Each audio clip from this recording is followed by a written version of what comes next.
उत्तराखंड में एक ओर जहां महाकुंभ चल रहा है, वहीं दूसरी ओर कोरोना संक्रमण का प्रकोप भी लगातार बढ़ता जा रहा है। ऐसे में प्रशासन के लिए यह दोहरी चुनौती का समय है। किस तरह से कोरोना के बीच महाकुंभ को सफल ढंग से संपन्न कराया जाए। हालांकि महाकुंभ के 3 शाही स्नान संपन्न हो चुके हैं। प्रशासन सफलतापूर्वक संपन्न हुए इन 3 शाही स्नानों को लेकर काफी खुश है।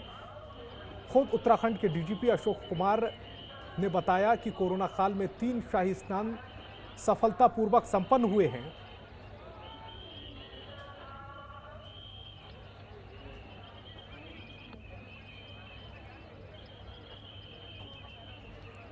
धर्मनगरी हरिद्वार में बुधवार को महाकुंभ मेले का तीसरा शाही स्नान सकुशल संपन्न हुआ। इस बार कोरोना जैसी वैश्विक महामारी के बीच 3 शाही स्नान संपन्न होने पर मेला प्रशासन उत्साहित है।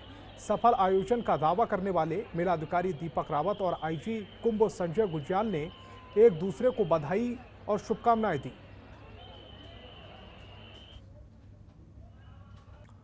वहीं धर्मनगरी हरिद्वार में बुधवार को महाकुंभ मेले का तीसरा शाही स्नान सकुशल संपन्न हुआ।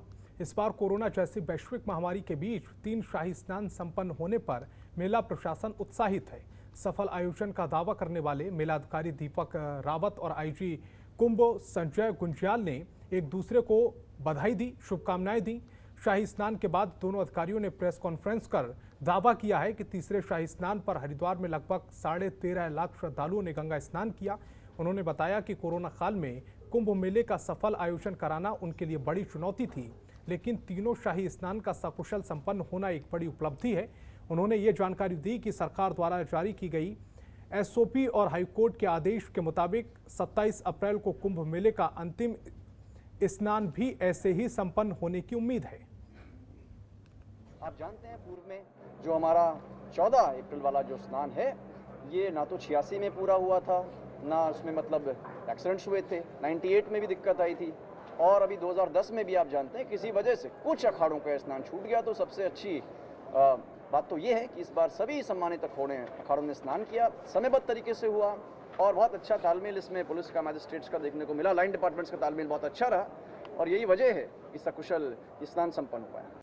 अमावस्या और वैसाखी, इसमें हमारे 13 के 13 सम्मानित अखाड़ों के द्वारा प्रतिभाग लिया जाता है, क्योंकि जो इस सोमवती अमावस्या और वैसाखी के शाही स्नान का पूर्व इतिहास जो रहा है, जैसे अभी जिलाधिकारी साहब ने बताया कि 1986, 98 और 2010 में कई कारणों से पूर्ण नहीं हो पाया। महाकुंभ के मुख्य स्नान निपटने के बाद अब दिल्ली जाने वाले रोडवेज बसों के अस्थायी रूट को खत्म कर दिया गया है। वहीं अब दिल्ली जाने के लिए यात्रियों को लंबे रास्ते का इस्तेमाल नहीं करना पड़ेगा। दरअसल कुंभ मेला प्रशासन ने अमावस्या और बैसाखी के पर्व पर होने वाले गंगा स्नान को सुरक्षित संपन्न कराने के बाद दिल्ली जाने वाले हरिद्वार का रास्ता खोल दिया है। रास्ता खोलने के बाद उत्तराखंड परिवहन निगम की बसें अब हरिद्वार होते हुए दिल्ली के लिए रवाना हो रही हैं। रोडवेज की बसें सीधी चलने से यात्रियों को अब समय के साथ साथ किराए की भी बचत होगी। रूट खुलने से हरिद्वार रुड़की के यात्रियों को सहूलियत मिल रही है। जाम की समस्या से भी अब काफी हद तक यात्रियों को निजात मिलेगी। जो यात्री को बेचारे को परेशानी का सामना करना पड़ रहा था, पैसा भी फालतू लग रहा था और समय भी ज़्यादा लग रहा था। अब ये सीधा रास्ता खुलने के कारण हमारी गाड़ियाँ सीधी दिल्ली, चंडीगढ़, पंजाब और जिस रूट पर जा रही हैं वो सब सीधी जा रही हैं। इससे जो एक्स्ट्रा चार्ज लिया जा रहा था वो भी ख़त्म हो गया है और यात्री अपने सुखद मार्ग पे सुखद यात्रा करने के लिए आराम से जा सकते हैं। इससे जो प्रशासन द्वारा हमें दिशा निर्देश दिए गए थे उसके अनुसार पिछले 3 दिन से रास्ता जो क्लोज था वो अब खोल दिया गया है।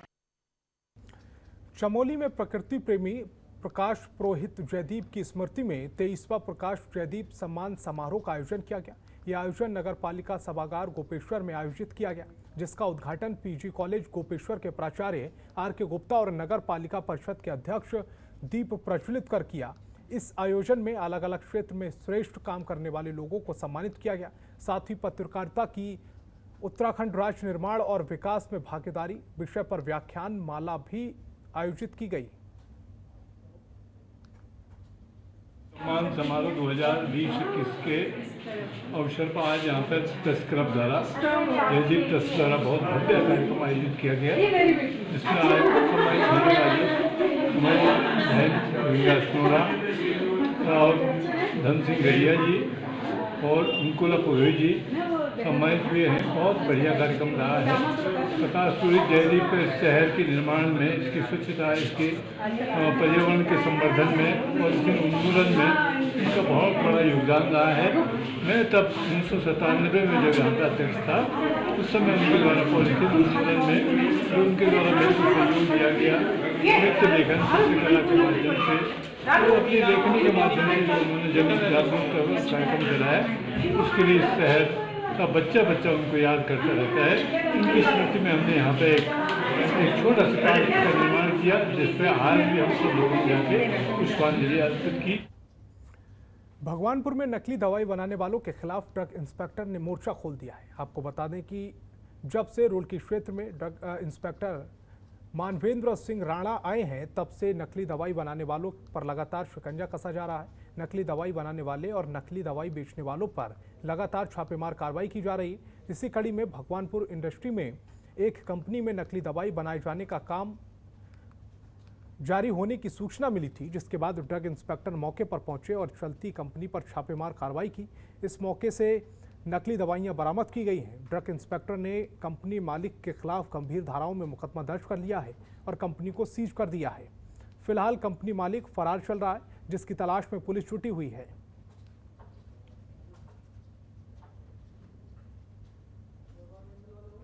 भगवानपुर थाने से फ़ोन आया था और सूचना प्राप्त हुई थी कि यहाँ पे लिकेश्वरी में कोई दवा कंपनी है जिसमें नकली दवाएं जो है निर्मित हो रही हैं, विक्रय के लिए बेची जा रही हैं। तो हम मौके पे आए हैं, लेकिन ये दवा कंपनी नहीं है, लेकिन यहाँ पे दवाएं बन रही थी, नकली दवाएं बन रही थी और हमने जो दवाएं बरामद हुई हैं उनको सील मोहर कर लिया है। अग्रिम कार्रवाई के लिए भगवानपुर थाने की ओर प्रस्थान करेंगे थोड़ी देर में। उत्तरकाशी के ग्राम सभा बगियाल और पाटा में जल जीवन के दावे आखिरकार खोखले साबित हो रहे हैं। गांव में पेयजल की समस्या लगातार बनी हुई है। वहीं कई जगहों पर पानी की लाइनें लगानी पड़ रही हैं। गांव के लोग 2 से 3 किलोमीटर दूर जाकर पानी लेने जा रहे हैं, लेकिन जल निगम इन ग्रामीणों को समस्याओं का कोई भी ध्यान नहीं दे रहा, ना ही गांव में टैंक पहुंच रहा है।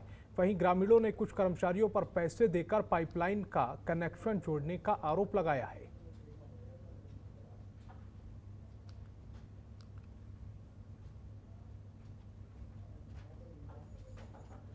कीर्तिनगर ब्लॉक के बडियारागढ़ क्षेत्र के चौरस किलकेश्वर नैथान क्षेत्र के ग्रामीण पानी की एक एक बूंद के लिए तरस रहे। वहीं इस गर्मी के सीजन में आते ही पानी के लिए काफ़ी जद्दोजहद करते ग्रामीण पिछले कई सालों से पानी की किल्लत का सामना कर रहे हैं।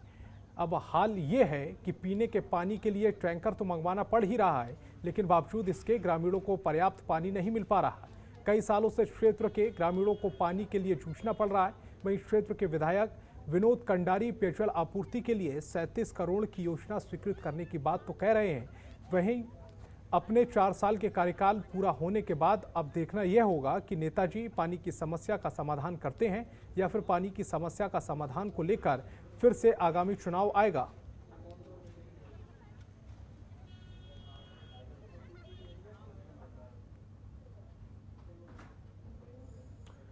चमोली के पिंडर घाटी में सुप्रसिद्ध पौराणिक सांस्कृतिक आस्थाओं वाले बैसाखी मेले का गंगा स्नान के बाद भव्य आगाज हो गया है। इसी के साथ ही बैसाखी का पर्व धूमधाम से मनाया गया। बैसाखी मेले की श्रृंखलाओं में 15 अप्रैल को माला गांव में मालेश्वर महादेव, मींग गांव में मींगेश्वर महादेव के मेले का आयोजन किया जाएगा। वहीं अब 16 अप्रैल को कोब के कोबेश्वर महादेव और खलौली के नारायण भगवान मेला का आयोजन किया जाएगा। 17 अप्रैल को असेड में महामृत्युंजय महादेव और 18 अप्रैल को मलियाल थोक में मलियाल हंस कोटि मेले का आयोजन किया जाएगा। इसके ठीक 11वें दिन 29 अप्रैल को पूर्णिमा के दिन भटियाड़ा में मां कुंवारी मेले का आयोजन किया जाएगा।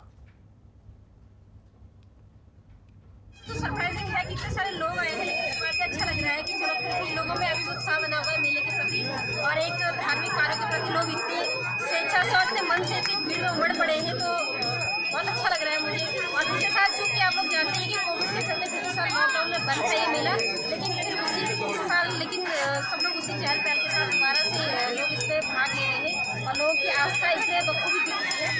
ये जो मेला है ये हमारे यहाँ पर काफ़ी प्राचीन समय से चल रहा है और इस संबंध में जो हमने बुजुर्गों से और अपने उससे सुना है कि इसमें बताते हैं कि इस क्षेत्र के 4 भाई जो थे वो इतने बलशाली थे कि उनको महादेव की उपाधि दी गई थी। खबरों के निष्पक्ष विश्लेषण के लिए सब्सक्राइब करें Jantantra TV and press the bell icon. Never miss any update.